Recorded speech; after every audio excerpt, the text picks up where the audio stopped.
नमस्कार, मैं अंजलि मिश्रा और स्वागत है आपका हमारे चैनल में। इस वक्त उत्तर प्रदेश में चुनाव का माहौल है और आपको बता दें कि पहले चरण की वोटिंग में महज 5 दिन बाकी रह चुके हैं, क्योंकि 10 फरवरी में पहले चरण की वोटिंग होगी उत्तर प्रदेश में और उत्तर प्रदेश में 7 अलग अलग चरणों में वोटिंग होने वाली है। अब ऐसे में इस वक्त की बड़ी खबर ये सामने आ रही है कि अखिलेश यादव और साथ ही साथ आरएलडी के लीडर जयंत चौधरी समेत कई और 300 से 400 लोगों के खिलाफ ग्रेटर नोएडा के दादरी में एफआईआर दर्ज किया गया है, वो भी आचार संहिता उल्लंघन के मामले में। जी हाँ, बिल्कुल सही सुना। इस वक्त की बड़ी खबर है ये कि अखिलेश यादव और उनके गठबंधन आरएलडी के नेता जयंत चौधरी के खिलाफ आचार संहिता का उल्लंघन करने के मामले में जो ग्रेटर नोएडा के दादरी में एफआईआर दर्ज किया गया है। जी हाँ, आपको बता दें कि एफआईआर में अखिलेश के साथ अध्यक्ष जयंत चौधरी का नाम शामिल है और अखिलेश और जयंत अपनी रथ यात्रा के साथ यहाँ पर पहुंचे थे और इस दौरान कार्यकर्ताओं की भारी भीड़ उमड़ी हुई थी। आपको बता दें कि आचार संहिता का उल्लंघन भी है, साथ ही साथ कोरोना प्रोटोकॉल का भी पालन नहीं किया गया था, क्योंकि इलेक्शन कमीशन के तरफ से साफ तौर पर कुछ गाइडलाइन जारी कर दिए गए थे और ये कहा गया था कि किसी भी तरीके की भीड़ नहीं जुटाई जाएगी, चुनाव प्रचार डिजिटल माध्यम से होगा और कोई भी जो भीड़ इकट्ठा करने का काम नहीं किया जाएगा। यहाँ तक प्रचार के दौरान भी गाड़ियों की जो लिस्ट थी उसे सीमित कर दिया गया था कि इतनी ही गाड़ियां काफिले में मौजूद रहेंगी।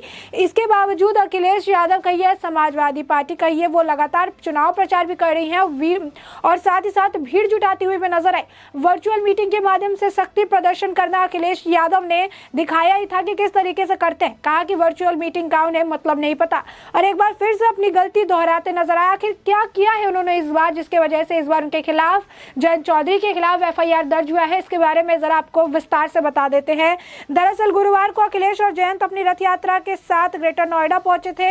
इस दौरान कार्यकर्ताओं की भारी भीड़ उमड़ी हुई थी। बताया जा रहा है कि बड़े पैमाने पर इस दौरान पटाखे भी जलाए गए। अधिकारियों की माने तो अखिलेश और जयंत का काफिला रात करीब 10 बजे टीएनटी पहुंचा था और इस दौरान भीड़ के कारण कोविड नियमों का उल्लंघन देखने के लिए मिला, क्योंकि वहां पर पहले तो सोशल डिस्टेंसिंग का पालन भी नहीं किया गया, साथ ही साथ वहां पर कई लोगों ने मास्क भी नहीं लगाया था, तो भारी भीड़ देखने के लिए मिली और इस दौरान कोरोना गाइडलाइंस की धज्जियां उड़ती हुई भी सभी अधिकारियों ने देखी। यहाँ रात्रिकालीन कर्फ्यू भी लागू हुआ था। इसके साथ ही धारा 144 के उल्लंघन का भी आरोप लगाया गया। यानी अखिलेश यादव कहिए, अखिलेश यादव का काफिला कहिए, ये कहीं जा रहे हैं तो उन्हें उसके बारे में जानकारी भी नहीं है, उस एरिया के बारे में जानकारी नहीं है कि वहां पर कौन सी धाराएं लगी हुई हैं और वहां पर कर्फ्यू लगा हुआ है कि नहीं। उनको सिर्फ प्रचार करने से मतलब है और लोगों की जान को खतरे में डालते नजर आ रहे हैं। जहां एक तरफ कोरोना के जो है मामले निकलकर सामने आ रहे हैं, ग्राफ ऊपर जाता हुआ नजर आ, तो वहीं दूसरी तरफ इस तरीके से कोरोना गाइडलाइंस का उल्लंघन करते नजर आए। ऐसी जगह पर गए जहां पर रात्रि कर्फ्यू लगा हुआ है, 144 धारा लगी हुई है। अखिलेश और जयंत के साथ यहाँ के प्रत्याशी राजकुमार राव को नमाजद करीब 300 से 400 अज्ञात लोगों के एफआईआर में जो है नाम शामिल किया गया है। बताया जा रहा है कि जिला प्रशासन ने रात 8 बजे तक का ही परमिशन दिया था, यानी रात 8 बजे तक का ही उन्हें परमिशन मिला हुआ था, लेकिन उनका काफिला ही रात 10 बजे पहुंचा है। जिला प्रशासन ने डोर टू डोर प्रचार की इजाजत दी गई थी, लेकिन इसके बाद भी रथ यात्रा और भारी भीड़ का जमावड़ा देखने के लिए मिला। यानी साफ तौर पर यहाँ पर अखिलेश यादव शक्ति प्रदर्शन करने के चक्कर में फंस गए, क्योंकि साफ तौर पर कहा गया था कि आपको डोर टू डोर का जो प्रचार है उसे करने की परमिशन है, लेकिन उन्होंने रथ यात्रा निकाली, यहाँ पर उन्होंने भीड़ जमाया, कोरोना गाइडलाइंस की अनदेखी की, कर्फ्यू का पालन नहीं किया, धारा 144 का लगा हुआ था उसका पालन उन्होंने नहीं किया, साथ ही आचार संहिता का भी उल्लंघन किया उन्होंने। जो उनको चुनाव आयोग द्वारा दिए गए नियम थे उनका भी उल्लंघन करते हुए नजर आए। यही नहीं, आपको बता दें कि गौतम बुद्ध नगर के पुलिस ने बताया कि दादरी से सपा के उम्मीदवार राजकुमार भाटी, सपा के जिला अध्यक्ष इंद्र प्रधान समेत 300 से 400 अन्य लोगों के ऊपर भी जो है मामला दर्ज किया गया है, उन्हें भी आरोपी बनाया गया है। और ये पहली बार नहीं है, इससे पहले भी वर्चुअल मीटिंग जो है सबने देखी थी कि किस तरीके से भीड़ देखने के लिए मिला था, किस तरीके से लोगों का जमावड़ा देखने के लिए मिला था, कोरोना गाइडलाइंस की धज्जियां उड़ती नजर आई थी। यही नहीं, इससे पहले बागपत जिले में भी अखिलेश यादव और चौधरी जयंत सिंह द्वारा किए गए जनसंपर्क कार्यक्रम में भारी भीड़ जुटाने पर सपा और आरएलडी गठबंधन के 3 प्रत्याशी सहित 3200 लोगों के ऊपर मुकदमा दर्ज किया गया था। यानी साफ तौर पर एक के बाद एक नियमों को तोड़ने का रिकॉर्ड बना रहे हैं इनके जो कार्यकर्ता हैं, इनके आप कह सकते हैं कि जो नेता हैं, जो प्रत्याशी हैं, वो भी अब रिकॉर्ड काम कर रहे हैं। पहली बार 3200 लोगों के ऊपर मामला दर्ज किया गया था, बागपत का मामला था, अब जो है 400 लोगों के ऊपर एफआईआर दर्ज की गई है। अब ऐसे में एक और जो वर्चुअल मीटिंग थी उस वक्त वक्त भी ऐसा ही कुछ आलम देखने के लिए मिला था। तो सिर्फ इनके ऊपर जो है एक के बाद एक आप कह सकते हैं FIR दर्ज हो रहे हैं, मामले दर्ज हो रहे हैं, लेकिन इससे उन्हें कोई फर्क नहीं पड़ा क्योंकि उनके लिए सिर्फ चुनाव सर्वोपरि है।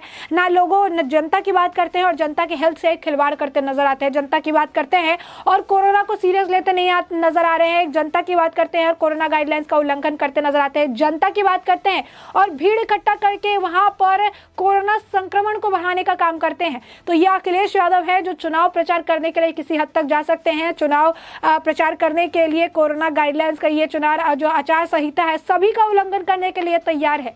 लगातार उन्हें जो है समझाया जा रहा है, लगातार उन्हें FIR उनके नाम पर दर्ज किया जा रहा है। जयंत चौधरी भी अब उनके साथ हाथ मिला चुके हैं, उनका गठबंधन हो चुका है, तो ऐसे में वो भी उनके नक्शे कदम पर चलते नजर आ रहे हैं। वो भी इसी तरीके से भीड़ इकट्ठा करने में उतना ही योगदान दे रहे हैं जितना अखिलेश यादव भीड़ को बुलाने के लिए दे रहे हैं, क्योंकि इस तरीके से वो शक्ति प्रदर्शन करने की कोशिश कर रहे हैं, ये दिखाने की कोशिश कर रहे हैं कि लोगों के अंदर समाजवादी पार्टी को लेकर कितना ज्यादा जो है प्रेम है या फिर सद्भावना है कि लोग इतना जमावड़ा दिखा रहे हैं। लेकिन ये बात सबको पता है कि जो भीड़ इकट्ठा हो रही है उसके पीछे का कारण क्या है। जहां पर एक तरफ मना कर दिया गया है भीड़ इकट्ठा करने के लिए, गाइडलाइंस का पालन करने के लिए, वहीं पर इस तरीके से जमावड़ा देखने के लिए मिल रहा है। वहीं आपको ये भी बता दें कि किस तरीके से जो भीड़ देखने के लिए मिली थी, इन भीड़ का जुटाव किस तरीके से किया गया था, जरा ये भी समझ लीजिए। ये बताया गया कि सबसे पहले विधायक असलम चौधरी अखिलेश यादव के कार्यक्रम स्थल पर समर्थकों के साथ बैनर और गाड़ियों का काफिला लेकर करीब 500 से 600 लोगों की भीड़ के साथ पहुंचे थे। यानी यहाँ पर ये प्री प्लान था, ये कोई गलती नहीं थी कि अखिलेश यादव आए और अखिलेश यादव को देखने के लिए इतनी लोगों की भीड़ जुट गई, बल्कि ये भीड़ जुटाई गई है। और ये किस तरीके से जुटाई गई है, क्योंकि इनके विधायक असलम चौधरी खुद ही बैनर और गाड़ियों के साथ 500 से 600 लोगों की भीड़ साथ लेकर आए हुए थे। यानी वो तो अखिलेश यादव तो भीड़ जुटा ही रहे, साथ में उनको भीड़ जुटाने में अब उनके कार्यकर्ता भी मदद कर रहे हैं। जो विधायक है वो अपने साथ 500-600 लोगों को लेकर चल रहे हैं, ये जानते हुए कि कोरोना संक्रमण इस वक्त बढ़ा हुआ है। कोरोना गाइडलाइंस को देखते हुए चुनाव आयोग की तरफ से गाइडलाइन जारी की गई, इसके बावजूद यहाँ पर कोरोना गाइडलाइंस की धड़ल्ले से धज्जियां उड़ाई जा रही। वहीं गाजियाबाद में अखिलेश यादव और जयंत चौधरी की संयुक्त प्रेस कॉन्फ्रेंस थी। ज्यादा भीड़ एकत्रित होने की वजह से कार्यक्रम के आयोजक सपा महानगर अध्यक्ष राहुल चौधरी और अन्य लोगों पर आचार संहिता उल्लंघन का मामला मसूरी थाने में भी दर्ज किया गया था। यानी साफ तौर पर आप देख रहे हैं सिर्फ एक के बाद एक मामले, एक के बाद एक मुकदमे दर्ज किए जा रहे हैं। और ज्यादातर जो देखने के लिए मिल रहा है वो ये कि चुनाव प्रचार के लिए डिजिटल माध्यम का प्रयोग करने के लिए कहा गया है, लेकिन अखिलेश यादव को शायद डिजिटल माध्यम का मतलब भी नहीं पता है, जैसे उन्हें वर्चुअल मीटिंग का मतलब नहीं पता था, क्योंकि डिजिटली जिस काम को करने के लिए किया जा रहा है लगातार वो उसे फिजिकली करते नजर आ रहे हैं। डिजिटली जहां पर चुनाव प्रचार करके चुनाव डिजिटली जो है इस मीन्स का इस्तेमाल करके चुनाव प्रचार करने की बात कही जा रही है, वहां पर वो फिजिकली प्रेजेंस देखने के लिए मिल रहा है। अखिलेश यादव, जयंत चौधरी, उनके विधायक, उनके मंत्री, उनके नेता, उनके सांसद सभी रास्ते पर उतर आए, सभी रोड पर उतर आए हैं, रोड पर उतर के प्रचार कर रहे हैं। ये जानते हुए कि कोरोना का जो संक्रमण दर है लगातार बढ़ रहा है, ये जानते हुए कि कितनी बार उन्हें फटकार लगाई जा चुकी है, कितनी बार जो है कहा जा चुका है चुनाव आयोग की तरफ से कि इस तरीके के फिजिकल रैलीज नहीं की जाएगी, इस पर रोकथाम लगाई हुई है। इसके बावजूद इस तरीके से ये उतरते आते, इसके बावजूद भी आप देख लीजिए कि अखिलेश यादव पहुंचे थे तो उनके विधायक 500-600 लोग लेकर पहुंच गए वहां पर। यानी भीड़ जमाने के लिए खुद ही भीड़ लेकर चले आए रास्ते में। इतने जहां से भी वो आए हैं इतने लोगों को, समझ लीजिए अगर किसी को भी कोरोना है तो इतने लोगों को संक्रमित करके लेकर आए हैं और लोगों को संक्रमित करने के लिए। यानी यहाँ पर आप देख सकते हैं कि साफ तौर पर नियमों का उल्लंघन किया गया, बातों की, आदेशों की, जो चुनाव आयोग का आदेश था उसकी अनदेखी की गई, लोगों के हेल्थ की अनदेखी, स्वास्थ्य से खिलवाड़ किया गया उसकी अनदेखी की गई। यहाँ पर जो मेन मुद्दा, जो मेन फोकस है वो यही था कि चुनाव प्रचार करना है, शक्ति प्रदर्शन करना है, पार्टियों को दिखाना है कि समाजवादी पार्टी कितनी आगे चल रही है या फिर क्या कुछ करती नजर आ रही है। अब ऐसे में इनके खिलाफ जो FIR दर्ज हो गया है कोविड प्रोटोकॉल और आचार संहिता का उल्लंघन करने का आरोप लगाते हुए ग्रेटर नोएडा के दादरी में इनके खिलाफ FIR दर्ज हो चुका है। साथ ही साथ और भी 300-400 अज्ञात लोग हैं जिनके खिलाफ इस तरीके से ये पूरा मामला देखते हुए FIR दर्ज किया गया है। अब ऐसे में से लेकर अखिलेश यादव क्या कुछ कहते नजर आते हैं और साथ ही साथ इस बार ये भी अहम रहेगा कि चुनाव आयोग इस पर क्या कुछ एक्शन लेती है, ये भी आने वाले वक्त के साथ साफ हो जाएगा। तब तक के लिए इस पूरे मुद्दे पर आपकी जो भी राय हो हमें कमेंट सेक्शन में कमेंट करके जरूर बताएं।